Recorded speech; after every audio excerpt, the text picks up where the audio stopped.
Well, we've had spring. That was the best part of it yesterday, and today's back to winter, folks. Down to about 13 degrees at the moment. High winds, we had a big downpour come through, as well as yesterday in the afternoon after the heat wave we had, 24 degrees. And now we're sitting around 13 and feeling a little bit chilly. I got the beanie out again.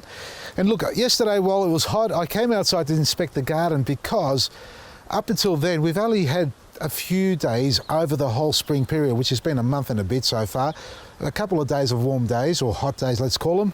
But I didn't get a chance to come out back then to inspect the garden. And what I'm referring to is the moisture in the soil, because it's a vital part of growing and life, folks, as it is with feeding a garden. So yesterday in the afternoon, well, just before the rains came, I came out to water the garden.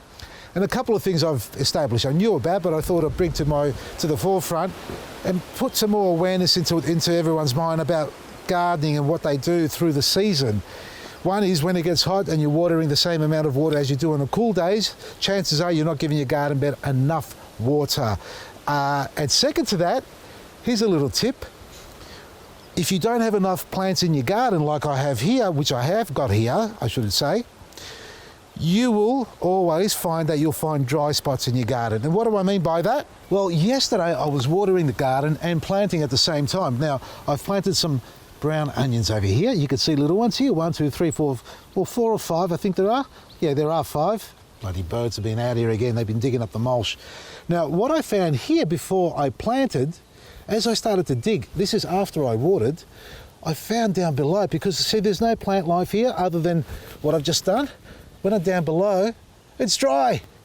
Now, it's dry there. See the dryness? I've only gone 1.5 inches down below the top surface, and that's the top dressing that I've done, and the rest of it down below is super dry.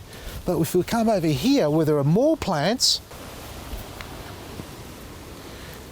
there's moisture there, and it's deeper than the other side. Still a little bit dry further down, but a lot more moist than it is over there in the open area. Have a look at that. Not too bad, folks. There is moisture there. Now, this is probably not the best example, but I can show you even better examples of dryness. And that's because I experienced it yesterday, and as I was digging, I thought, whoa, bugger me, I'm actually watering here everywhere, trying to hydrate the entire garden bed. But without realising it, the areas where I don't have as many plants in a more exposed mulch area or soil, they're not getting the same amount of water. Or if they are, there's something missing in there to keep the water in there, and that's plants. So what you need to do is plant out all your gaps, and that's what I'm doing now. Filling up the gaps. I can see where I've established my plants. You can see the endives have taken off on their own beautifully. There is a little forest of them that we're going to harvest. We've got another one establishing here. We've got some chicory that I've cut right back down again, because that's what it looks like over there. But this one's been harvested and we've cut it back down. We're going to get a new batch out of that. We've put a capsicum in here. We're putting our climbing snow peas here. We're going to fill all that up with snow peas, more onions. We've got some basil over here, which is a different type of basil. It's like a basil mint. And then we've got our Romanesco plants here that I've just cut back, because I expect to get another big harvest out of this, multiple heads. Now, by filling all these gaps, it causes you to have to water the plants properly.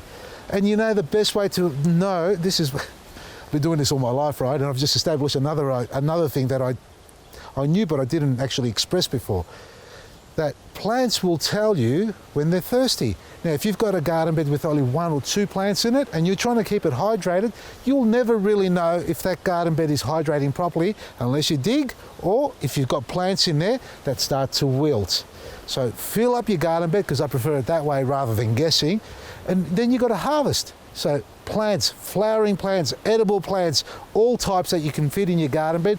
Mix and match them, a beautiful array, because it explodes the microbial count in the soil, keeps the moisture in, and everyone's happy, and you're not watering as much.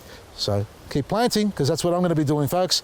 Now, if you're watching this as we've just uploaded it, lucky you. because you're one of the first ones to watch. That's all I was going to say.